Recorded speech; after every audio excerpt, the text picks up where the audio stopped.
राजा। काई मुलाद के दबगला सरकार था, मुलाद के दबगला सरकार था, मुलाद के दबगला सरकार था, मुलाद के दबगला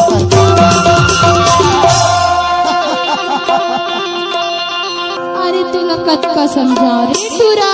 अरे सुन तो का अच्छा मोला दे के गई था। हाँ अरे एकरे ले कई थर पगली का कहता मुलाद के दबगला सरकार था, मुलाद के दबगला सरकार था, मुलाद के दबगला सरकार था, मुलाद के दबगला सरकार। रुक जा डीजे राजा। अरे आवन दे मोर पारी लम्मा कसम फ्यूज कर दे हरे पगली। अरे चल जा रे। अरे सुन तो वो का ये कारा रे हा वाला मुझे हाथ अते के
अरे नामा है छानी भरेला तुम आवो। मिक्स बाय डीजे राजा मरकाम। ये दे नामा है छानी भरेला तुम आवो। अब तोला गोदी में बैठा के ले तो चुमारे ले तो चुमारे। अरे सुंदर जकही अरे काई ये दे नावा है छानी भरेला तुम आवो। अब तुला गोदी में बैठा के ले तो चुमारे ले तो चुमारे। मुलाद के दबगला सरकार था, मुलाद के दबगला सरकार था, मुलाद के दबगला सरकार था, मुलाद के दबगला सरकार था।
डीजे राजा। अरे नामा है मंदिर पुजारी नहीं है वो,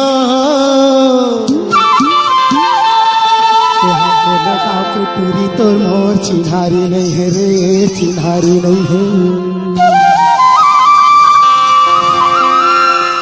हरि नामा है मंदिर पुजारी नहीं है वो, यहाँ कोने गांव के टूरी तो मोर चिन्हारी नहीं है वो, चिन्हारी नहीं है। अरे सुन तो ए टुरा काय टूरी तयार मला कधीच देख के लपट सपट करते सुनतो आहे आपण नाही सोचत काय कहाँ कहना अरे तहु तो रे कबले मो राघु पिछू मां दबक लसर लपट सपट करत है हाँ कहाँ हाँ अरे तहु का पर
डीजे राजा।